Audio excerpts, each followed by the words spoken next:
poetas trágicos. Entre ellos podemos hallar a Esquilo. A continuación, veremos su biografía.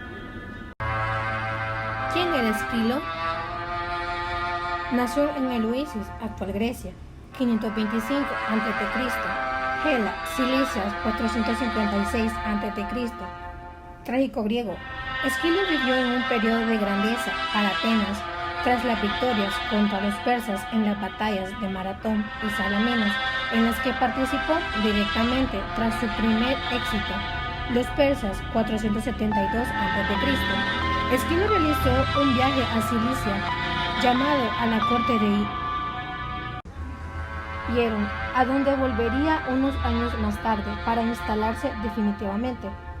Esquilo llevó a escena los grandes ciclos mitológicos de la historia de Grecia, a través de los cuales reflejó la sumisión del hombre a un destino superior, incluso a la voluntad divina, una fatalidad eterna que rige la naturaleza y contra la cual los actos individuales han necesario castigo. Introdujo al teatro máscaras y coturnos que eran zapatos altos, hizo flexible el desarrollo dramático. En sus obras, el héroe trágico que no se encuentra envuelto en grandes acciones aparece en el centro de este orden cósmico. El valor simbólico pasa a primer término. Frente al tratamiento psicológico, el género trágico representó una perfecta síntesis de las tensiones culturales que vivía la Grecia clásica entre las creencias religiosas tradicionales y las nuevas tendencias racionalistas y democráticas. Las obras de Esquilo que se han conservado son Las Suplicantes, Los 7 contra Tebas, Prometeo encadenado y La Orestiada. Una de las obras más representativas de Esquilo es Prometeo encadenado. En resumen de Prometeo encadenado, tras robar el fuego para entregarlo a los hombres, Prometeo recibe una dura condena. Zeus lo manda encadenar a una roca del Cáucaso. Ahí todas las mañanas un águila roe el hígado del titán, que regenera cada noche. Sin embargo, Prometeo resiste el castigo y se niega a revelar la profecía que lo haría libre, el anuncio de un matrimonio criminal que defenestrará a Zeus. Gracias a Esquilo, la voz de Prometeo se alza como una voz enfrentada al poder, una voz que favorece el bien común, una voz que ama el saber sobre todos los demás.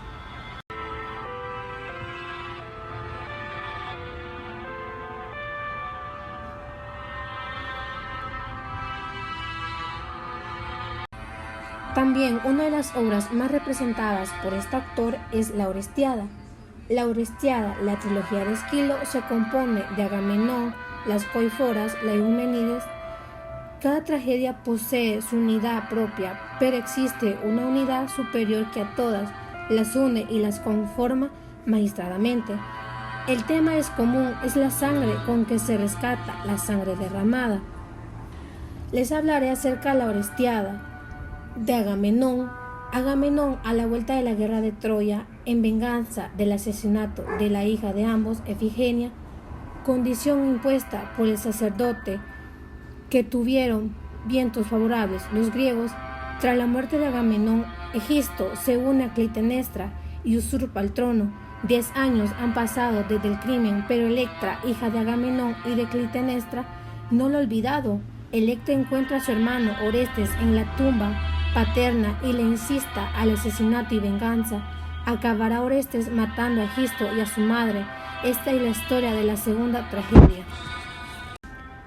Las Coiforas, pero el matricidio de Orestes alzará contra él a las furias. Tercera tragedia.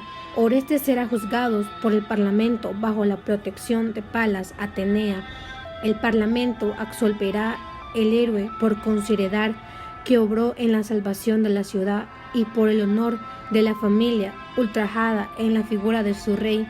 Las furias se calman y pasan a las Euménides. Hoy hablaremos del siguiente autor trágico, Sófocles. Sófocles nació en Colono, aldea cerca de la ciudad de Atenas, en una familia de posición acomodada, en el 497 o el 496 a.C., según datos de la Crónica de Paros, o en 495 a.C., según el anónimo autor de la vida de Sófocles. Era hijo de Sófilo, un fabricante de armas. Uno de sus maestros fue Lámparo, que lo instruyó en la danza y le enseñó a tocar la lira. A los 16 años estaba al frente del coro que celebró con un peán la victoria en la batalla de Salamina, en la que también participó Esquilo como combatiente y que se liberó en el año 480 a.C., el mismo en que nació Eurípides. Comenzó así una carrera literaria sin parangón. Sófocles llegó a escribir hasta 123 tragedias para los festivales, en los que se adjudicó, se estiman 24 victorias, frente a las 13 que había logrado Esquilo. Se convirtió en una figura importante en Atenas, y su larga vida coincidió con el momento de máximo esplendor de la ciudad.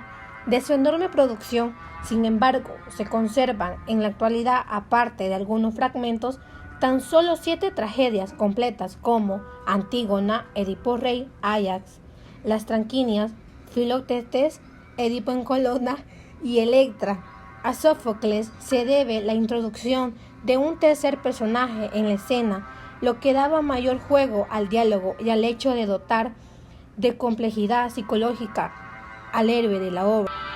Una de las frases que ocupaba Sófocles era: el noble debe vivir con honor o con honor morir. Una de las obras más representativas de Sófocles es Edipo Rey. En resumen, Edipo Rey fue un rey de Tebas conocido por asesinar a su padre Layo y desposar a su madre Yocasta.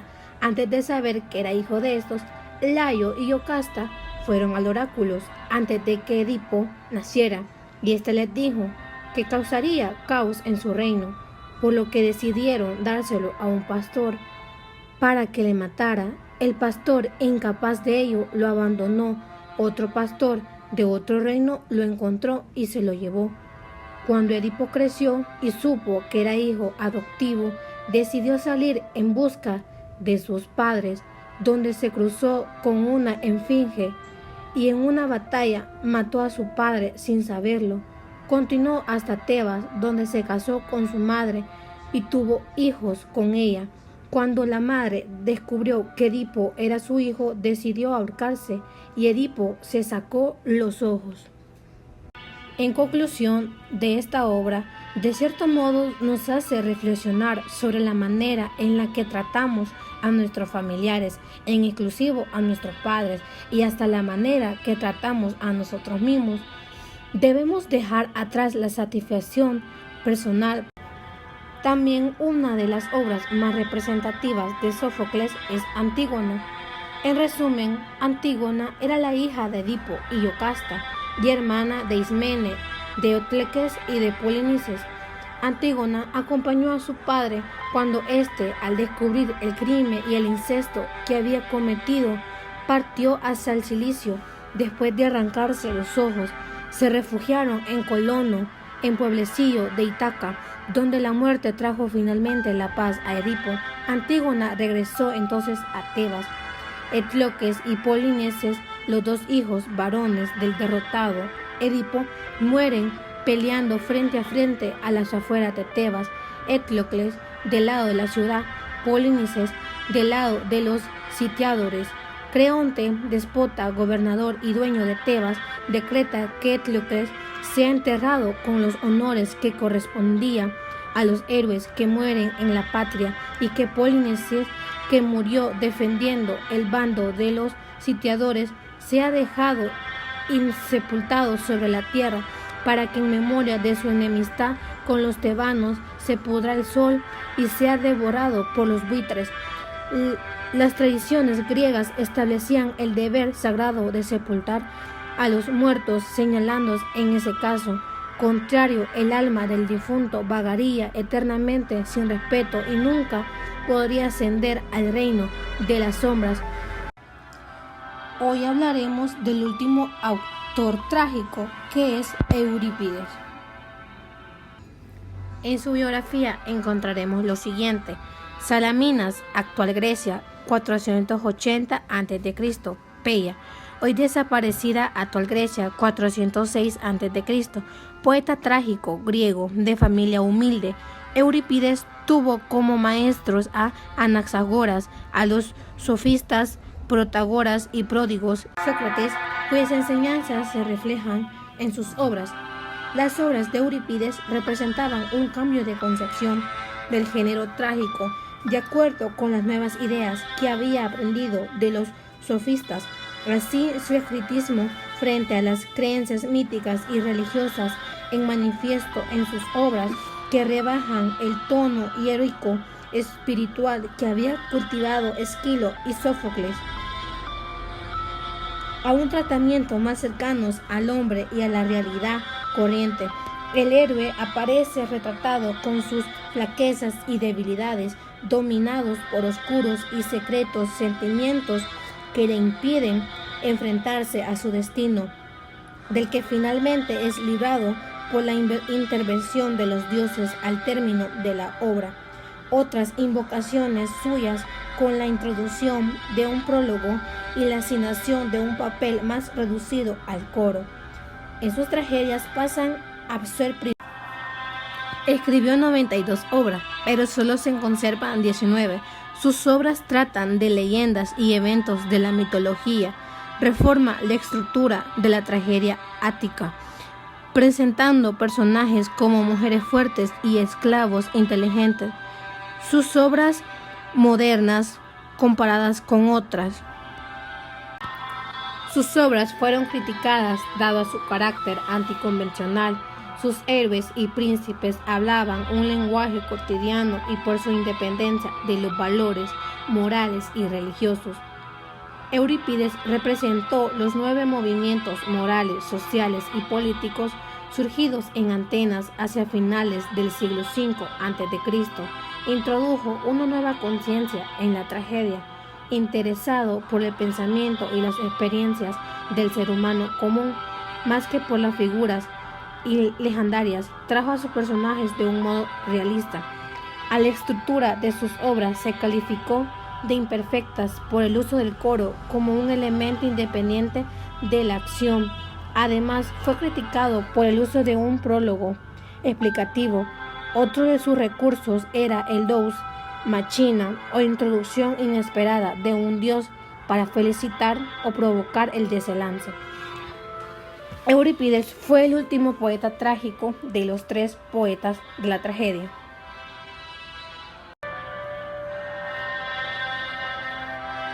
A continuación veremos una de sus obras, llamada Medea.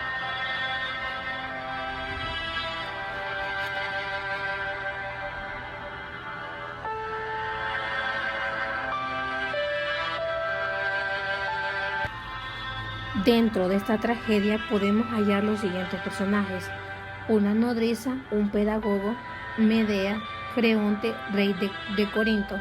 Hijos de Medea, que son Jason, Egeo, un mensajero, coro de mujeres. La tragedia de Medea trata de la conocida historia de Jason, tras las aventuras que lo llevaron a conquistar al vellocino de oro. Trabajando impuestos por su tío Peleas, Jason, tras el trabajo, se casó con Medea y en Iolcos tuvieron un hijo, Mermero. Para hacerse con el poder en Iolcos, Peleas había matado a Exón, padre de Jason. Medea engañó a las hijas de Peleas para que lo mataran. Jason y Medea huyeron de Iolcos y arribaron a Corinto, donde reina Creonte, y allí transcurre la historia contada en la tragedia. Jason, esposo de Medea, se promete en matrimonio con Claude, hija de Creonte, ante el espanto de Medea, que ve su lecho deshonrado